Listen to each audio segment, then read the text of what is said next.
続きまして閉会講演をお願いいたしたいと思います。京都大学名誉教授、京都大学第22代総長、そして、月曜日に第29回医学会総会会頭の大役を無事成功裏に終えられました井村博先生にご講演を賜りたいと存じます。演題は超高齢社会における医学アカデミアの責任でございます。井村先生、どうぞよろしくお願いいたします。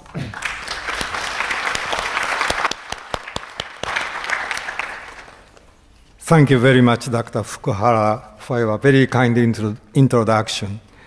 When I came here, I wanted to give my talk in Japanese, but attending this session and enjoying an international atmosphere, I changed my mind and to give a talk in an international language.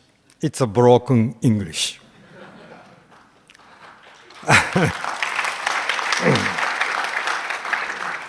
First of all, I'd like to thank Dr. Detlev Ganten for your continuing leadership of the WHS initiatives, and also Drs. Minato and Fukuhara of Kyoto University, and also from Fukushima Medical University for organizing this meeting successfully. Last year, the world was threatened by the epidemic of Ebola hemorrhagic fever that killed about 10,000 people and was still not completely controlled. We have realized that communicable diseases continue to be an important health problem worldwide, which may become more problematic in future because of demographic change of the world and global warming. At the same time, we are facing another difficult health burden, that is a rapid increase of non-communicable diseases. Last year, an interesting paper appeared in New England Journal of Medicine that reported results of prospective cohort studies on cardiovascular events in 17 low, middle, and high-income countries. As shown in this slide, major cardiovascular diseases and also fatal cardiovascular diseases are the highest in low-income countries than in high-income countries, since the total number of cardiovascular diseases are not different. This can be explained by the problem of healthcare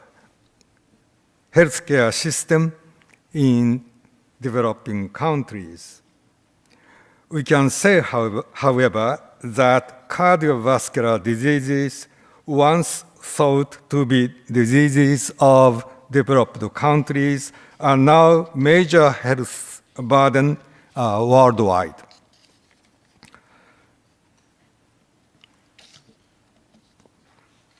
The increase of cardiovascular diseases can be ascribed, at least partly, by an increased prevalence of diabetes mellitus and obesity in developing countries in recent years. According to the reports of International Diabetes Federation, prevalence of diabetes is not greatly different in high-income countries, upper middle-income countries, and lower middle-income countries.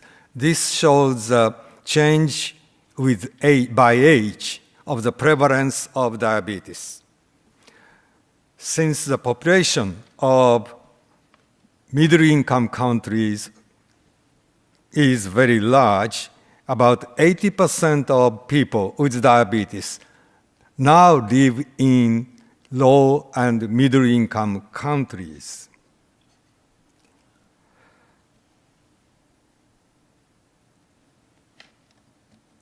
This slide shows the prevalence of diabetes in the world, which is higher in China, India, Arabian, and African countries. The best 10 high prevalence countries are Western Pacific region, islands of Western Pacific, and also Middle East and North Africa. These distributions suggest that when lifestyle has changed from traditional to Western one, prevalence of diabetes seems to increase more remarkably than in developed countries. We may forecast, therefore, that diabetes will become most prevalent in Asian and African countries than in Europe or North America within 20 years. A question is why changes of lifestyle causes more remarkable increase of diabetes than in Western countries is still not understood. It has been generally accepted that type 2 diabetes develops through complex interaction between genetic makeup and environmental factors. In order to elucidate genetic architecture of diabetes, extensive studies have been done in the past decade by using genome-wide association studies, GWAS. This GWAS discovered more than 70 single nucleotide polymorphisms, SNPs, associated with type 2 diabetes. However, effect sizes of these SNPs are usually very small and can explain only 10% or less than 10% of heritability of diabetes. Therefore, whole genome sequencing or exome sequencing are now going on.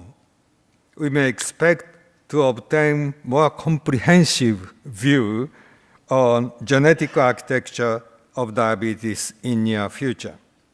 Needless to say, environmental factors are also very important for development of diabetes, such as high fat, high sucrose diet, and sedentary lifestyle. These factors cannot explain, however, why rapid modernization or westernization brings about overshoot of diabetes prevalence, as I discussed already. In relation to this issue, some epidemiological studies have shown the importance of prenatal or early postnatal environment. An interesting report came out from Dutch hunger winter cohort studies. Near the end of the Second World War, the Netherlands suffered from severe famine, which lasted for about 6 months. Almost 20,000 persons are assumed to die from starvation. After liberation by Allies, Dutch government organized a cohort which considered of babies born before, during, and soon after the famine, and studies are still going on. They first discovered risks of schizophrenia and personality disorders are higher in those born after famine. Then it was discovered that coronary heart disease, type 2 diabetes, obesity, hypertension, and some other NCDs are more prevalent in such cohort. Independent of these studies, interesting epidemiological studies were published from the United Kingdom. After the Second World War, ischemic heart diseases were increased, but the disease were more prevalent in low economy area, such as Western England, than in high economy area near London. Puzzled upon the observations, David Barker, a clinical epidemiologist, and his associates studied the relationship between birth weight and odds ratio of ischemic heart diseases. They discovered the inverse relationship between birth weight and odds ratio. They also studied the glucose tolerance and insulin action and discovered an inverse relationship between birth weight and odds ratio of metabolic syndrome. They considered that this phenomenon would be an adaptive response of fetus to adverse environment, as I will discuss later. Several other epidemiological studies, such as British post-war birth cohort or Helsinki birth cohort, also support the contention that low body weight at birth is associated with a variety of non-communicable diseases, including diabetes, metabolic syndrome, cardiovascular diseases, obstructive airway disease, renal dysfunction, and even some mental disorders. All these studies that I mentioned were performed in Caucasian cohorts. Some Chinese and Indian studies also gave similar observations. We have done some retrospective studies in healthy middle-aged Japanese men and found that there was an inverse correlation between body weight at birth and frequency of high fasting blood sugar levels, as shown in this slide. From these epidemiological observations, we can speculate that there seems to be a predictable adaptive response of fetuses in adverse in utero environment. They are programmed to live in a similar adverse situation, environment after birth, having smaller body size and poorly developed skeletal muscles. If these persons live in an affluent society later in life, they develop metabolic syndrome, diabetes, or other NCDs.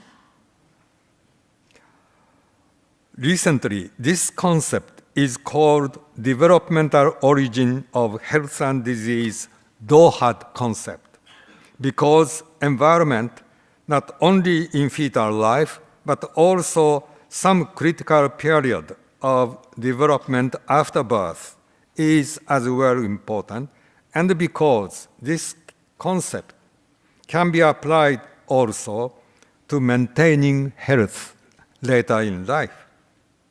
This DOHAD concept may explain why diabetes is so prevalent in rapidly modernizing countries. The underlying molecular mechanisms for these adaptive responses seems epigenetic changes, because many animal experiments and some human studies have shown different epigenetic modifications of some key genes in adverse environment. There seem to be some factors other than undernutrition that induce adaptive responses or that modify the epigenetic marking. One is physical or psychological stress imposed on pregnant mothers or newborn infants, such as neglect or abuse. Such kind of stresses activate the hypothalamo-pituitary-adrenal system, and adrenal steroids, thus overproduced, acts on the hippocampus of the brain to change the structure and function of some parts of the brain. This is considered to be an underlying mechanism responsible for mental diseases or personality disorders, at least partly.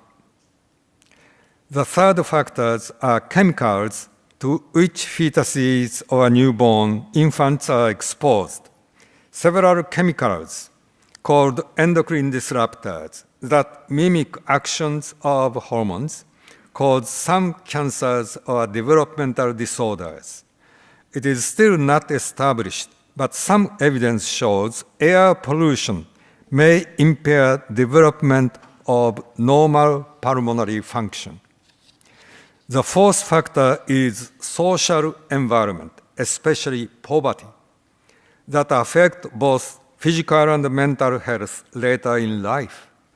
British post-war birth cohort clearly showed the importance of socio-economic situation to longevity and health in later life.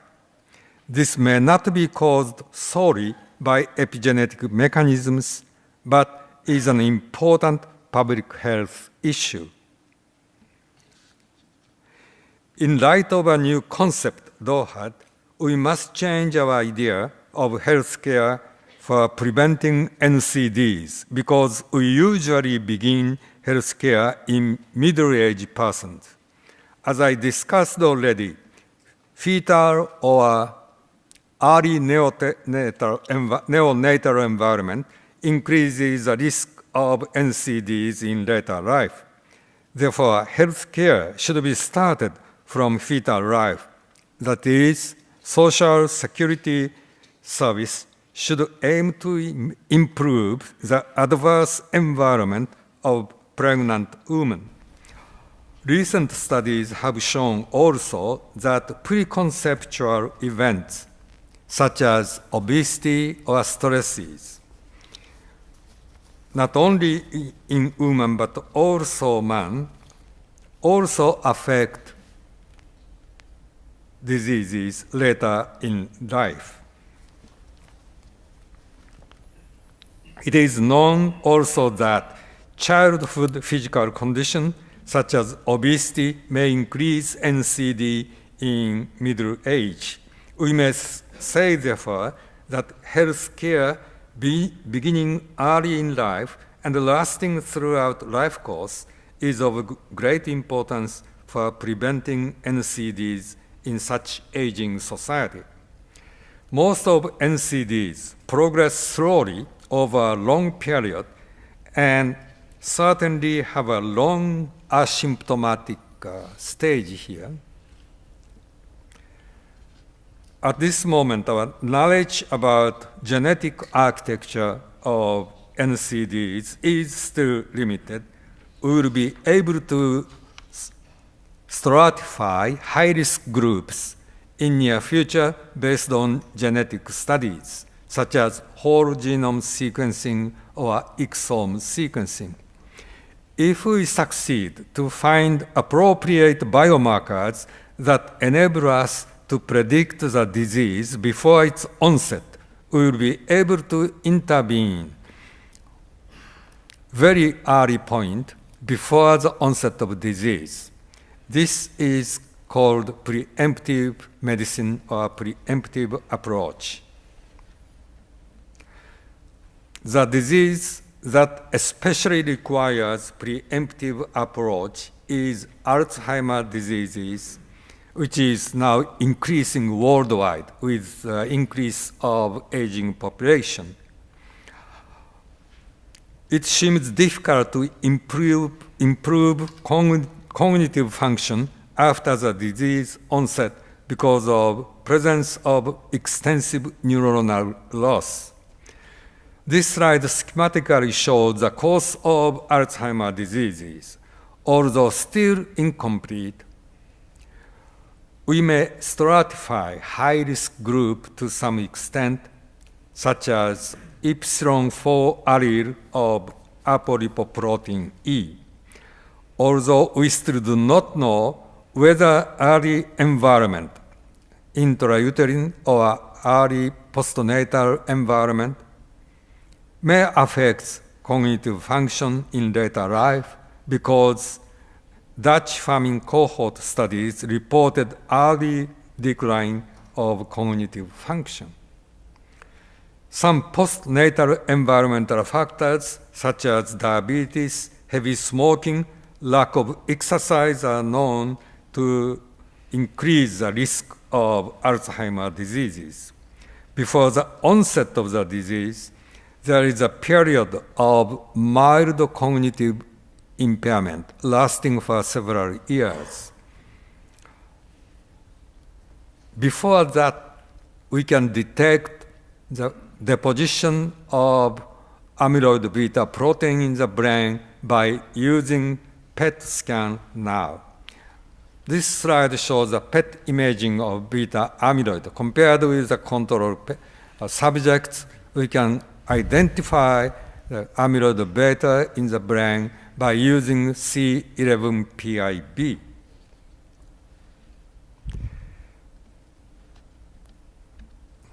Previous preventive medicine used to take population-based approach, but not individualized approach. This is a weak point of preventive measures, since it is not easy to motivate people.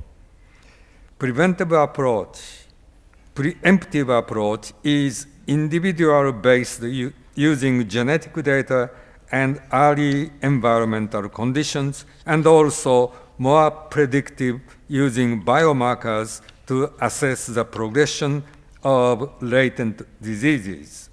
This can be said also, therefore, precise prevention.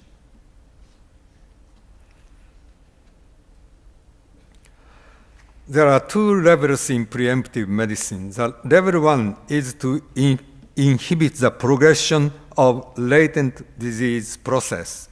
The level 2 is prevention of serious events. In some NCDs, such as coronary infarction or cerebral infarction, the level 2 approach is more practical. Needless to say, prohibition of smoking, management of hypertension, dyslipidemia, and glucose intolerance are important to prevent progression of atherosclerosis. At the same time, we should develop means, such as some blood markers, to find high-risk plaque for preventing serious events of infarction. This is a level 2 approach. In order to achieve the life course healthcare and preemptive medicine, we must perform more extensive studies such as genomics or epigenomics. Simple and inexpensive biomarkers which reflect the progress of latent diseases are of great importance. If necessary, we must develop drugs, although it is not so easy. Cohort studies with genomic data beginning from fetal stage is of great significance for better understanding disease progression and also stratifying high-risk groups. We have to establish or reorganize our social system to collect health data from infancy throughout life. These are high-tech approaches for developing preemptive medicine and healthy aging society. To achieve the goal, extensive researches are needed. Before establishing high-tech preemptive medicine, we must also use low-tech approaches, which can be achieved by changing our or fortifying present healthcare policies based on family history, history of prenatal or early natal life, smoking or other habits, history of previous health data can be used to stratify high or low risk people to some extent. Education of public at different stages of life course, beginning from primary schools, is most important. I would like to point out also that support of children under adverse situation is of great importance to prevent premature death and not to reproduce next generation with similar handicap. In many countries of the world, aged population is increasing and healthcare cost is expanding. To reduce economic burden, it is of great importance to achieve long, healthy life. For this purpose, prevention of NCDs, especially reducing morbidity, is a major challenge for the future healthcare. Our healthcare at present is basically reactive. Healthcare providers, such as medical doctors, are waiting until people become sick and visit the office. Such a reactive attitude should be changed to a more proactive way. In addition, all sectors of society, government, NPOs, and companies may join the circle of the healthcare system. All sectors of society should participate in healthcare activities. Training of doctors and nurses who have expertise and leadership in public health activities is, needless to say, of great importance. Thank you very much.